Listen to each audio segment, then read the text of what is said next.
think that would be really neat. Let's find out about that.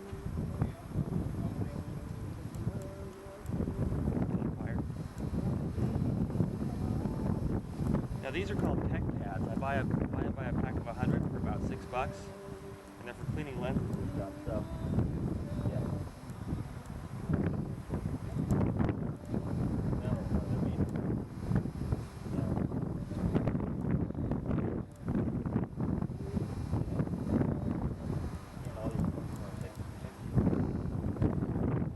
Yeah, definitely.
The lonely one over there? Yeah, I got him. See? Yeah. Oh, wait.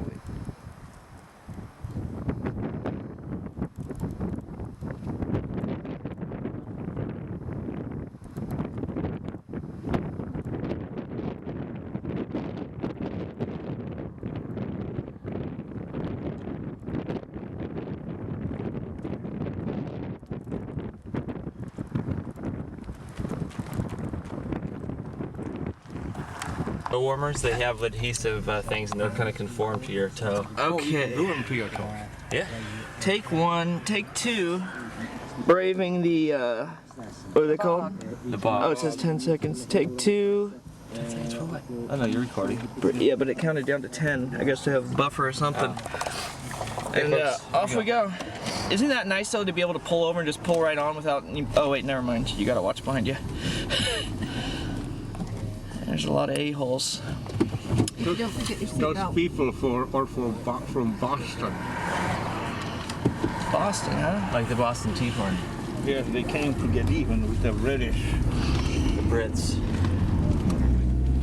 Okay. How much farther do you think we are? The green sign will tell you. Yeah, I'm looking at it. No, but it says Fishing Village. Yeah, no. Brownstone Fishing Village. Okay, this is the hard left that we need to. Ballynackers Castle. This is the hard left that Irish musical instruments. Uh-oh. There's another one right here. This is where people died. Here's where people died for going too fast. We got enough of those. Death. Wow, look at what we left. What? And we're off.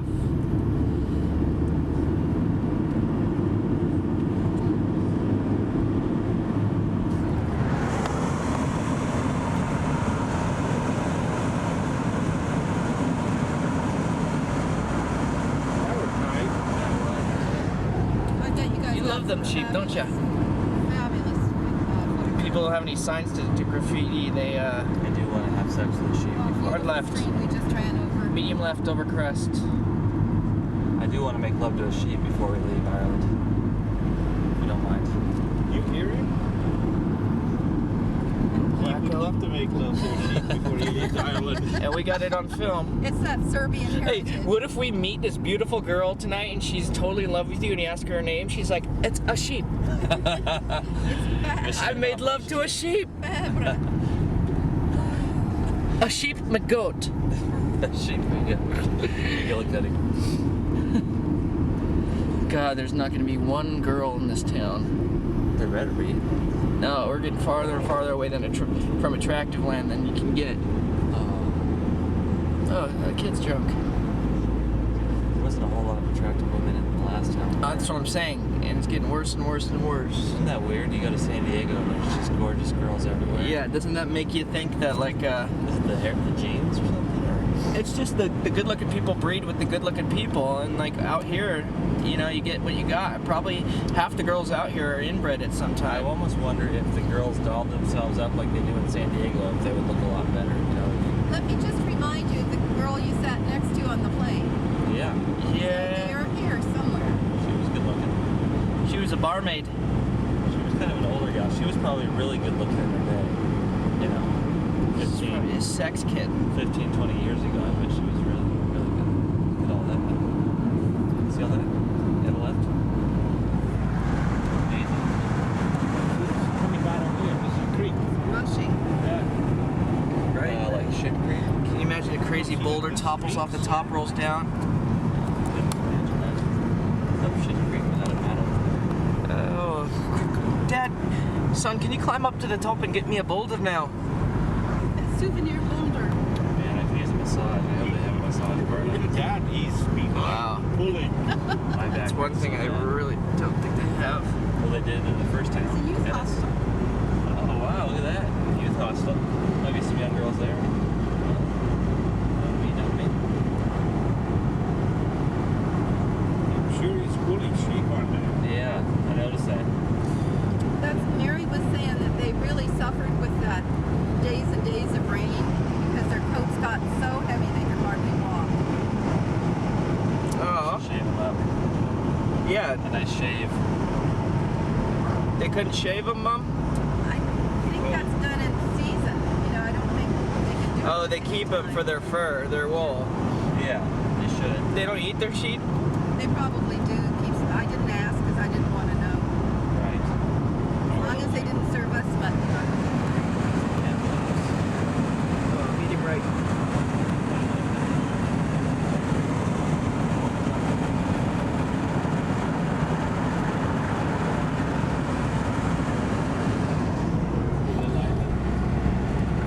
Dominic's sounding out. Here. I see you moving around. I see the trouble on the way. I see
up to me cloud and rusty around. And I smile right by my first side and start to come down.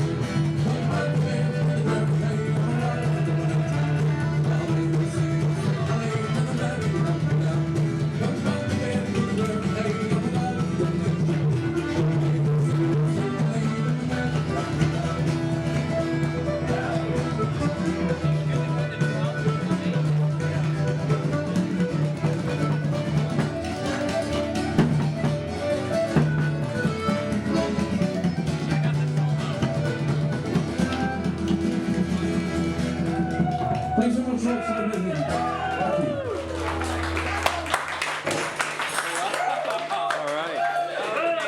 About 3 left. Yeah. They're the ones who And about 2,000 more out in the car. There you go. Parents down there? Yep. I can't force the flash right now.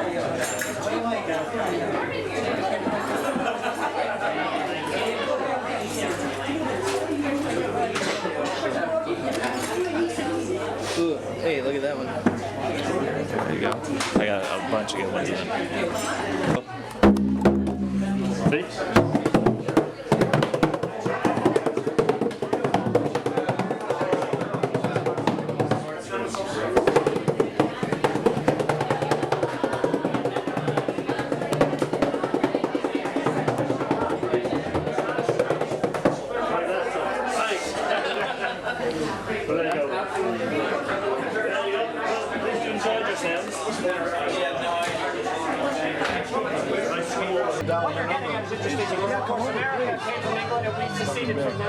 What's up, man? How you doing? Good. How was the This is a national park, so you'll go in the entrance there and you can go up right up to the top there where you can see the different type of animals we had here in the old days, like the Aberdeen Angus cows, blackface, Mountainese sheep, the Connemara ponies, Ireland's only native equine ponies, and also of course the red deer.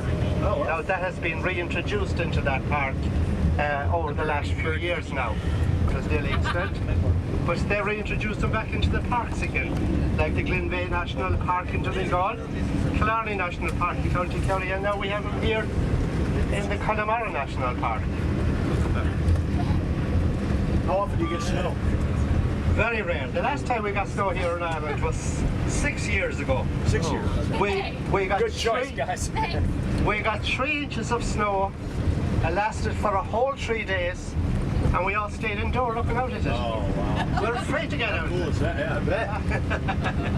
And when we get it on the mountains, like you can see today now, comes overnight and could be gone again by Sure, probably 3, will be, 4. huh? Yeah. So special. It really does, doesn't it?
You don't want to go in there?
Yeah, it's actually taking a lady over here.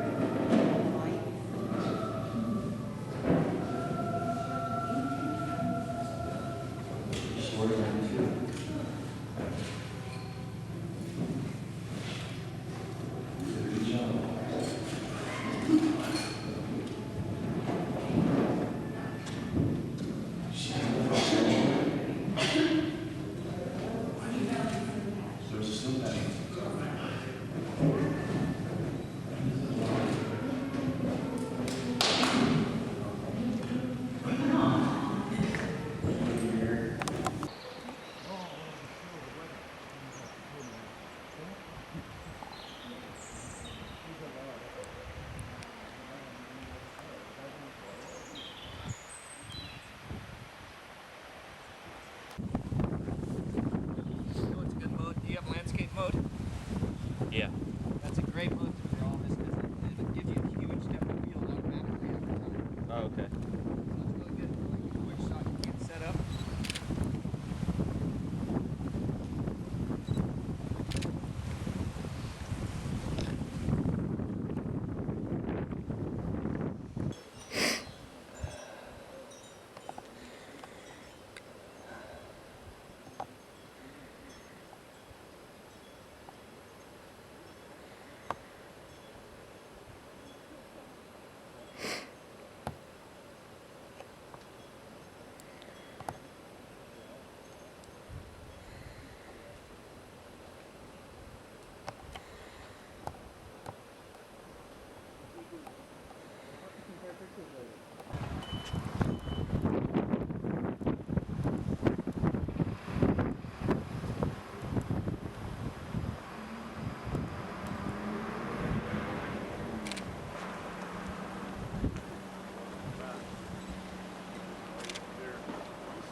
Are we on time? What's that? Are we on time? 5 minutes to go. I hope everybody starts filing this way. That's a great camp. Pretty damn wide. Okay. Yeah. See the Jesus bit on the mountain? Come here. Through the Oh, all the way up. yeah. Yeah, you're letting go for that one.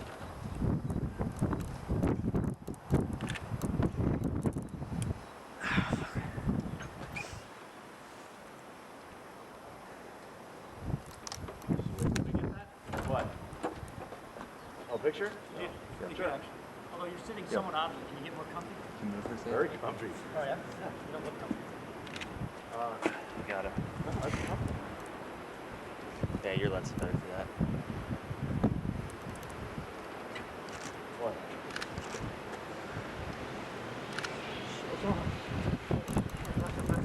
Composition. Oh.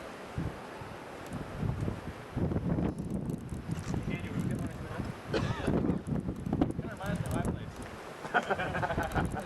wait until you got out to be able to say that? Exactly. So he's been planning that for the last 40 minutes. That is awesome. And that That's good. There when they're for home heating, people puts it, saves it, and they warm their home. It's been done for centuries.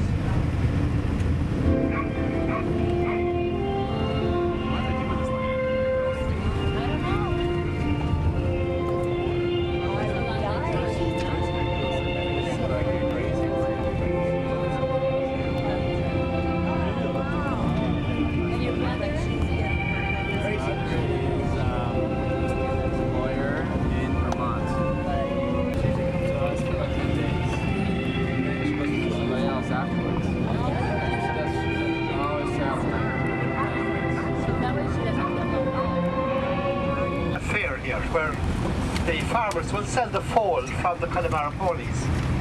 Now these foals will fetch anything up to €10,000 if you get a good Connemara pony foal. The majority would be sold for about maybe 5,000 to 2,000, but that's what they'd be expecting for a Connemara, well-bred Connemara pony foal. Now down there on your right hand side, we just passed it there, was the next station, the Mount Cross railway station. From Galway, you know, so there's stations up along the line. Actually see the original cottage that was used for the Kylemore film. Really? Yeah. It's in ruins now. There's only just the stones that were left. But that was... Yeah, we'll be able to see it in from the road. Yeah. It's the original cottage. Cottage over the other side of the lake, and he said this was his ancestral home. Well, now the house he was looking at is actually here in the trees here. Oh, what? That right there? No, not that one. Okay. It's in ruins. You'll see the ruins of it now. But it was a thatched cottage in those times. A nicely kept thatched cottage. That's the road into it. You'll see the ruins. See the ruins straight in front of there. You can see the gable end of it. See the gable end is still standing to the left. Well, that was the original cottage. There wasn't as many trees. The one he's standing at right in the movie? Yeah, that was actually the cottage. Yeah. See the little stream here, the little river? Yeah. That comes down there, where they used to cross that river there. Wow. So that was the original cottage. Is that a bridge over there? Yeah, stone Yeah, bridge. that's a little footbridge. Oh, no, that's not the Kylemore Bridge now. The Kylemore Bridge is done at Waterard, which you see, they had to show a stone arch bridge, and they stopped on top of that. But that's the house they were looking at, although it's 30 miles away. So that's movies for you. The cottage you could see across the lake wasn't actually there, it was there. That's cool. Now as we'll go down here towards Mahon Bridge here, you'll see a lot of those lakes, or rivers. This is the Kylemore River. It flows down into Lough Corrib. Now we'll be going over the Kylemore or the Ballinabrak River shortly, and that also flows down into Lough Corrib. Now Lough Corrib is the largest lake here in the Republic of Ireland. Now people would have used this lake in the old days by boats if they want to go to town, going to the market town of Galway. Well, they used their boats. There was no roads at those times, so they bring all their produce to market through those lakes. So you see one of those lakes now goes down into Lough Corrib there, which we'll be seeing on our right hand side. There's 365 islands on that lake. 365? Yeah, there's an island for every day of the year. Now it will be on your right hand side as you go down, but this was the motorways, say back in the 1800s.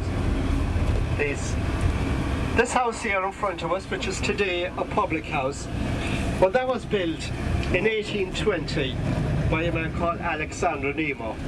Now Alexander Nemo was a Scottish engineer that was brought in here by the Commission of Public Works, and his job was to oversee buildings of roads, piers, and also lodge houses around the West of Ireland here, and that's one of the houses he built there. He also built a little pier there for the people in the Man Valley to bring their produce down into the market town of Galway. He was called Alexander Nemo. He designed a village in West Connemara called Roundstone. He built a nice pier there for the fishermen. He also built a pier for the fishermen at Clifden, which was at that time run by a man called John Darcy. He was the founder of Clifden, John Darcy, but he designed the pier. So you can see the river down on your right hand side here now and flows into Lough Corrib. So all the way up onto Cong, you'll be seeing Lough Corrib all the way on your right hand side. So I'll put you back to the movie again now. Actually, on your left hand side as we go up along the side here, you will see a disused mine, and that would have been mined back in the 1850s by Richard de Burgo. Now Richard de Burgo was married to the pirate queen Granuaile. Did you ever hear of Granuaile? Yeah, he was married to her, so he was known as Richard de Burgo. So you will see up on your left hand side further up now one of those disused mines. It was an ore mine. Iron ore. He says he doesn't hear it. He says it's a matter of complete ignorance. He says he doesn't get it. Oh, she did. A fine opinion he must have of me if he thinks I'd go to any man without a proper fortune. And this you may tell you, Mr. Party, of the first time. When I win, whatever's my own goes with me. Richard de Burgo. Now you'll see down on your right hand side, out in the middle of the lake, a castle on a small little island. You see it out there? Yeah. That's called Castle Kirk. That was built there by the de Burgos. Now Richard de Burgo, of course, owned the mine there. That was his castle there. But of course they were thrown off the island by a man called O'Flaherty's. The fierce about the de Burgos would have hens on that island. So if they were under siege, well, at least they'd have hens and eggs to eat if they weren't able to get off the island if they was surrounded. But of course when O'Flaherty took it over, he killed all the hens.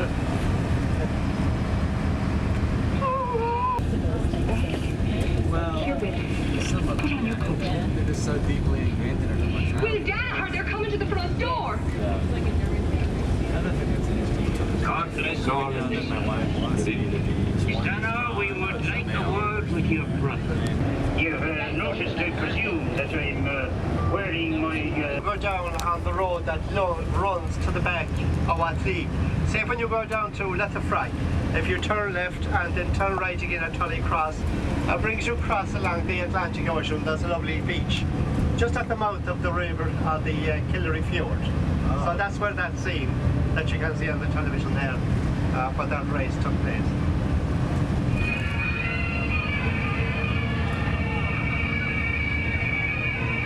Something wrong. Special. Hello? Oh, yeah. Good. Is everybody hungry? Yes. Yeah. Yes? Good. We thought we'd pull into this little place in here and have a snack. It's just a way down the road here. It'll be off to your right. None of that, none of that. Hands yourself when you're all side of the road. Yeah, the stage here was actually built by the Guinnesses. You know the drinks people? Did you ever drink Guinness? Never heard of it. Never heard of it. This is was built by the Guinnesses. The architect at the time, of course, was A.J. Fuller. He was the same architect that had built the Gothic church at Kylemore Abbey. Now the Guinnesses, of course, sold it and was bought by a group of American business people that runs it as a hotel today.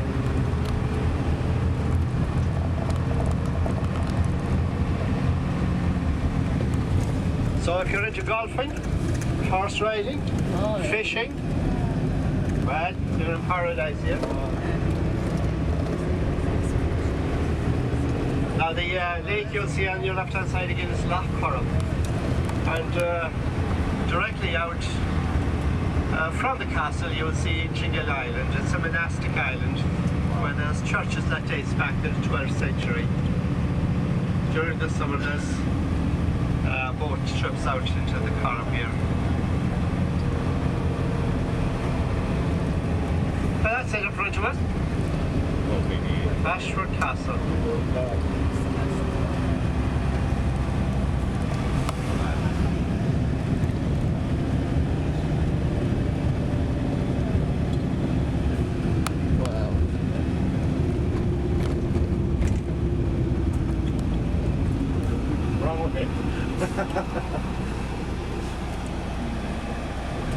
Let's go for a cup of tea in the little thatched house there. The Isle of Ennis tree there on your left.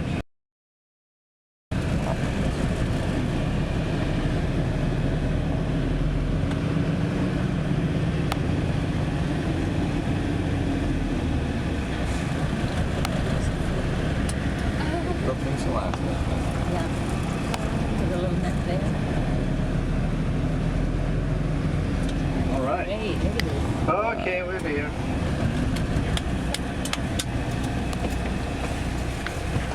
And a few sheep and possibly a few pigs. And they sold a few of those every year at that place of rent. And they lived on potatoes and becomes their basic diet. The landlords in those days, they were cruel, had a very bad reputation. The tenants had to be extremely vigilant and stick to the rules and all the rest of it. And if they broke any of those rules, even if they went in and caught a rabbit on the land or any small misdemeanor, they were just thrown out on the side of the road.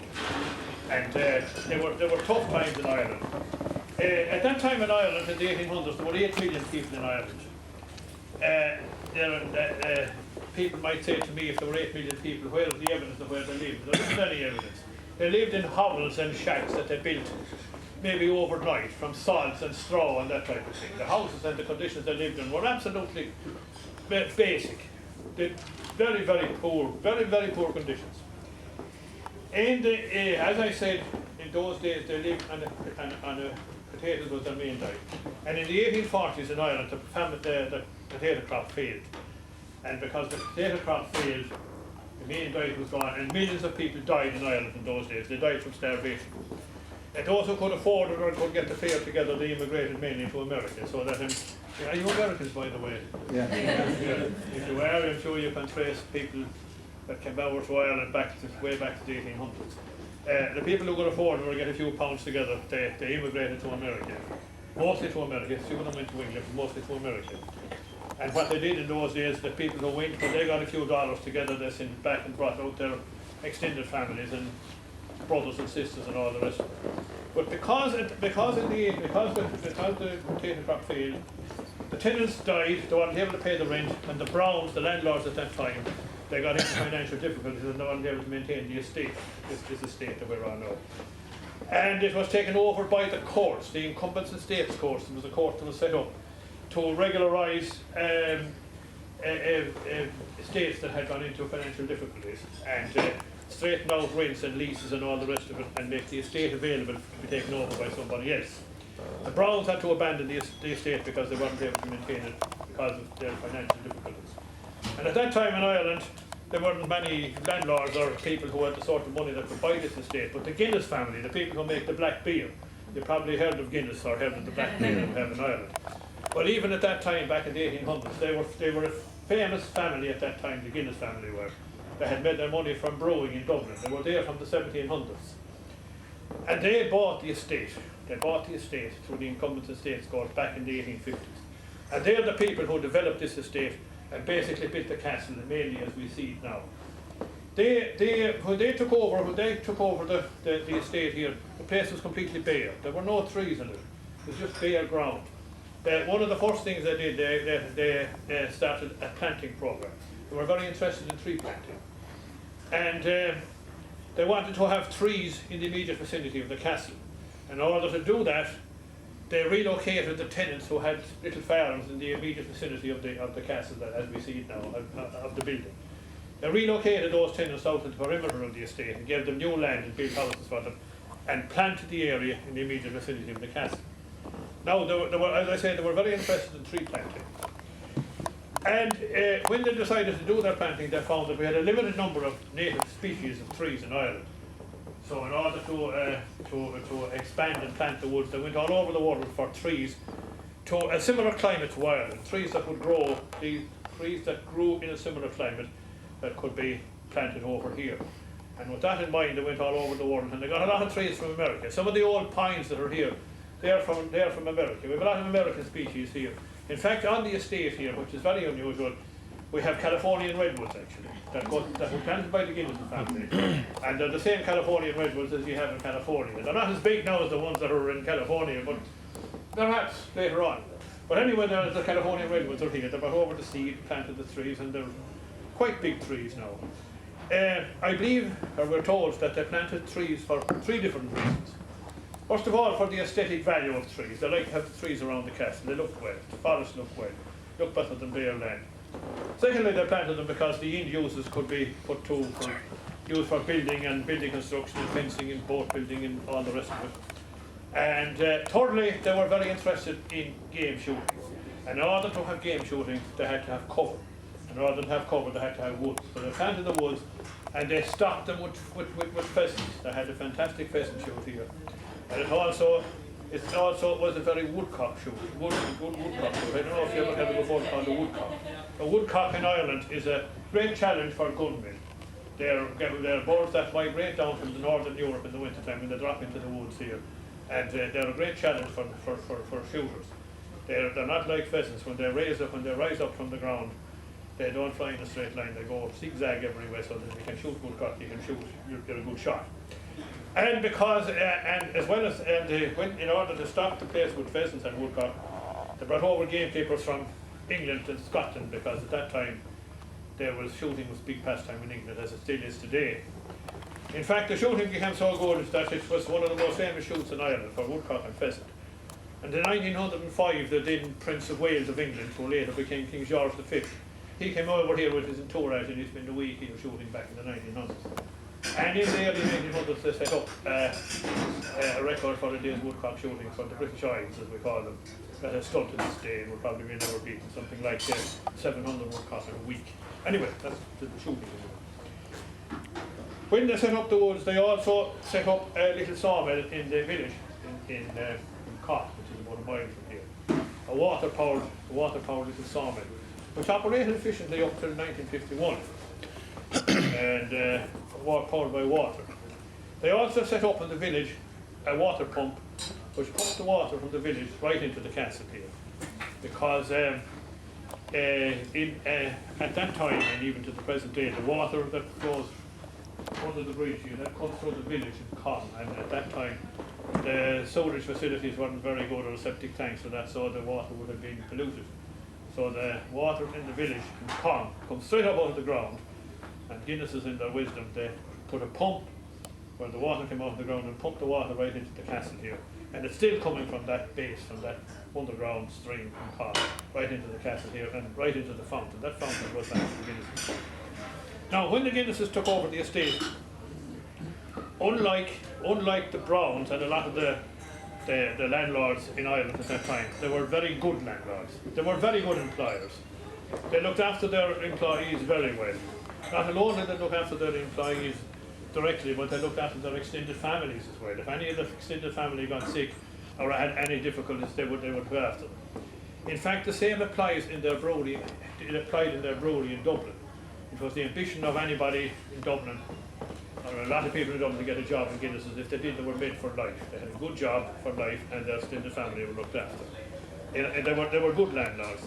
In fact, they were way ahead of their time in their farming methods. They extended the farm, and at the peak of their time here at the Guinness's family here in Ashford, at the peak of their time, they had 500 people working here on the estate. Now, if we go back to the 1800s here in Ireland, a weekly wage was unheard of. There was no such thing as a weekly wage. There were no industries, so there was no places where people could go to work and draw a week's wages every week. They just had to depend on the few pounds they got when they sold a few cattle or a few sheep. So that when the Guinnesses arrived and they were able to give employment to people and give them a weekly wage, it was a complete new era in this part of the country. People couldn't believe how well off they became overnight. Suddenly they were getting money into their hand every week, which was completely unheard of. And as I said, they were good landlords, looked after their employees very well. They were here then, the Guinness family, from the 1850s, from the time they bought the estate, up till they were here till 1936, around 1936. And the last of the family who owned this place, they had no children. And the extended Guinness family had no further interest in the estate. So that it was handed over to the government. The estate, lock, stock and barrel, the castle, the land and the woods. or handed over to the government in 1936, more or less as a present from the Guinness family to the Irish government. I believe some small sums changed hands to probably make the thing legal. But anyway, in the government had in their hands, they had a castle and they had lands and they had a forest on their hands, compliments of Guinness. They handed over the forest and the little sawmill to the forestry department. That was the department that was set up when we got our freedom in 1922, when we finally broke from England. The English had destroyed our woods down over the years. We had some fine woods in Ireland, especially oak woods, that the English had all cut down and taken over for building ships, shipbuilding and other type of buildings in England. In fact, the roof of Westminster Abbey, which is a famous abbey in England, the roof of Westminster Abbey is roofed with Irish oak, oak from Ireland. Their ships were built, a lot of their ships were famous shipbuilding industries they had at that time were built from Irish oak. So they had cleaned out our forests. Now, in 1936, then they handed over the whole lock, stock and barrel to the government. The woods were handed over and the little sawmill were handed over to the forestry department, and they continued to operate the woods, planting and felling timber and all the rest of it as they do in forests up to the present day. The land was divided up amongst all the tenants, all the local tenants, all the small farmers got a bit of the land when it was divided up. And then they were left with the castle high and dry and they didn't know what to do with it. At that time, back in the 1930s, a big huge building like this, there was nobody to buy it, or nobody wanted it. It was too big for any general purpose. But fortunately for this area, and fortunately for the future of the castle, a hotelier from the south of Ireland, from Kerry, by the name of Noel Hubbard, he called some members of the government and asked them what to do with the castle, and it was an embarrassment to them. They didn't know what to do with it. In fact, it was lying idle for 2 years. And during that 2 years when it was lying idle, when they were deciding what to do with it, a lot of the artefacts left it, for one reason or another, mostly stolen. Some of the very valuable furniture and artefacts that were going back for hundreds of years in the castle, they disappeared. There were a lot of smart people around who knew what the value of those things, and there was nothing to be stolen out of it. But anyway, Hubbard put his case to the government, and he said if they gave it to him at a right price, he'd start a hotel there. And I think they were delighted, the government were delighted to offload it onto anybody at the time. And he bought it again for a nominal sum, and he decided to start a hotel there. And fortunately for him, but unfortunately for, I suppose, millions of others, it coincided with the outbreak of World War II. And at that time, and during World War II here in Europe, in Ireland, even Scotland and Wales anyway, food got very scarce. Everything was rationed. You had to have ration books, and food was scarce. But Hubbard, the new hotelier here, in his wisdom, he kept some land. They left him some land with the castle, and he reared cattle and sheep and pigs on the estate. And he set up an abattoir. He set up a butcher shop. He hired butchers. And during the war years here in the castle, he had the finest quality meat that was available in Europe. And people who could afford it at that time, they came here to the castle and to the hotel as it was then, to gorge themselves on the finest quality food. And that was how it built up its reputation. He was also able to acquire drink, which was scarce at that time, because he still had contacts with the Guinness family. So that anybody who could afford it and came here during the war years, they were well fed and got plenty to eat and drink. And that's how it got its name as a famous hotel. And held its name up to the present day. During the war years, even the soldiers fighting in the war, when they got a break from their fighting, well, maybe not so much the foot soldiers as the generals and the higher commanders, when they got a break, they came over here to Ireland and spent some time here during their break to get properly fed and plenty of drink. A lot of famous people have come here during down the years. We have presidents and prime ministers and all the rest of it have gone here. Your own President Reagan was here. A lot of famous people from all over the world have called here down the years. He ran the hotel then. Guinness ran the hotel. Hubbard ran the hotel then till around 1970s. And his family had no further interest in it, and they sold it on to an Irish-American millionaire by the name of John A. Mulcahy. And John A. Mulcahy bought the hotel, and he extended it. And if you want to have a look outside, we can show you what he did with the hotel and the different sections of it that were built down the years. he extended the hotel and he also added the golf course to it. And he had the hotel then till around 1985, and he sold it on to a group of American investors who had it up to this month actually. And now I believe it's sold again. It's been sold this month. New owner has taken it over. A man by the name of Barrett, I believe, from Galway has bought it. So what happens now, we don't know. But that's where we're at now, and that's basically the history of the hotel from the 1800s up to the present day. So if there's anything you want to ask me about the hotel or about Ireland or about any little bit of history, I haven't all the answers, but I might have some of them. Did John Wayne stay here during the Quiet Man? John Wayne stayed here, oh yes, 1951 was a fantastic year here. 1951 was probably the best year for this locality for hundreds of years. Were you here?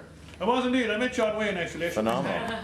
Me and the Duke had a little war together, you know. Cool. He's a tall guy, huh? The Duke. He's a very nice fella. He's a tall guy? Oh, he was a big fella, he was a big man. And he loved whiskey. He used to go to the pub in Ryan's in the hotel every night. I reckon he used to drink a couple of bottles of whiskey. A couple bottles? Yes. Oh, sounds like Gary. Fantastic. and there were a few rows then, you see.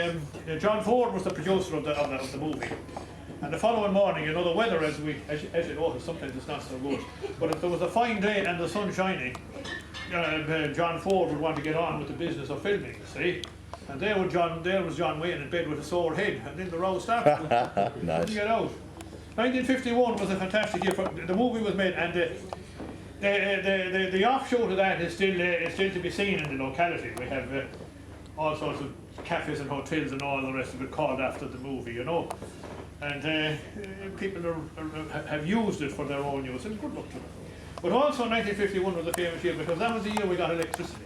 We had no electricity in this area until 1951. When I was growing up in a little thatched cottage, when I grew up, we had no electricity. And people nowadays can't imagine, I think, really, what you miss when you don't have electricity. First of all, you don't have running water because there's nothing to pump it. You don't have light, of course, you don't have fridges, you don't have electric irons, you don't have electric cookers. You don't have any of these things. So that was the climate we grew up in, without any of those things. But that was bad enough, but I think the good part of it was that nobody else had them either. You see, so the man down the road or the neighbours down the road, they had no electricity, they had no running water, so we were all in the same boat. And we accepted our lot. Of course, it was fantastic when we got the electricity and we suddenly came from the Stone Age, you might say, into modern times. The problem would be if we had to go back to that area, that era now. That wouldn't work. It works one way, but it wouldn't work the other way. But suddenly, overnight, we had running water and all the rest of it. But when I grew up, just to give you an idea of what life was like in those days, when I grew up in a little thatched house, the only heating we had was a turf fire. You know what turf is? It's peat. Peat. It's the stuff they dig out of the ground and dry out. A bit like coal in one way. That was the heating. And there was a big fire huge big fire in the kitchen that I suppose never went out while we lived there. The last thing you did at night before you went to bed was what they call they raked the fire. And that meant that they got all the glowing embers and they put them in a little heap and they covered over with ashes. And that excluded the oxygen, and the embers stayed glowing during the night time. And the following morning when you got up, you took away the ashes, piled more salt on top of the glowing embers, and away the fire started.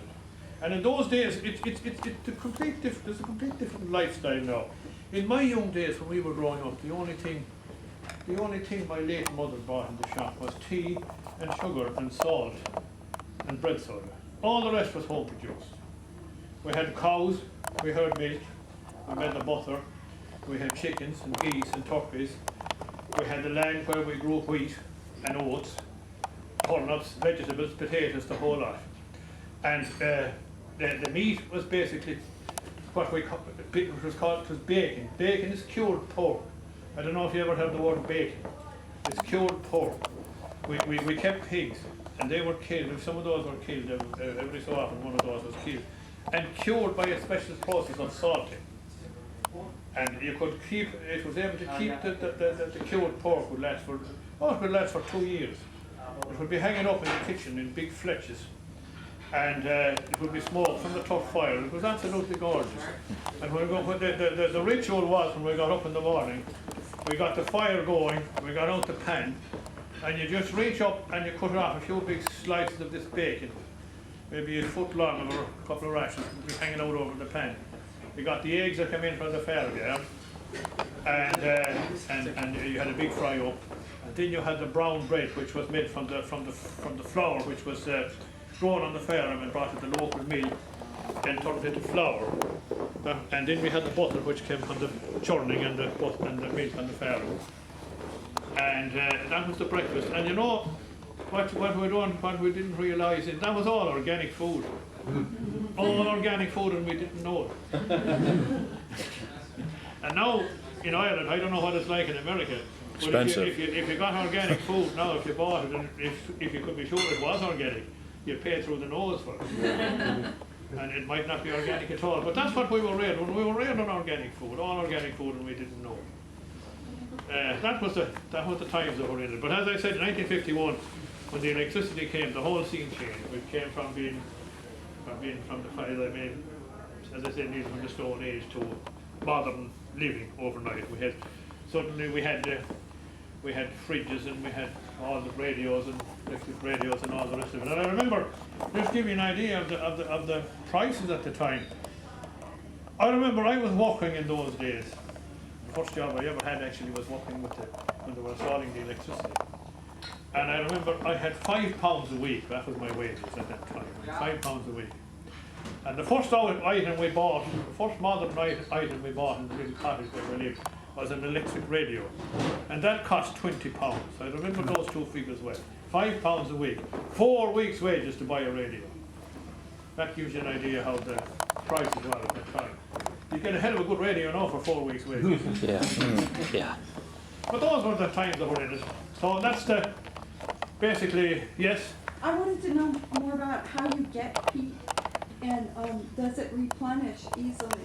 How would you? Well, where does peat come from? Yeah. Well, yeah. How do you harvest it?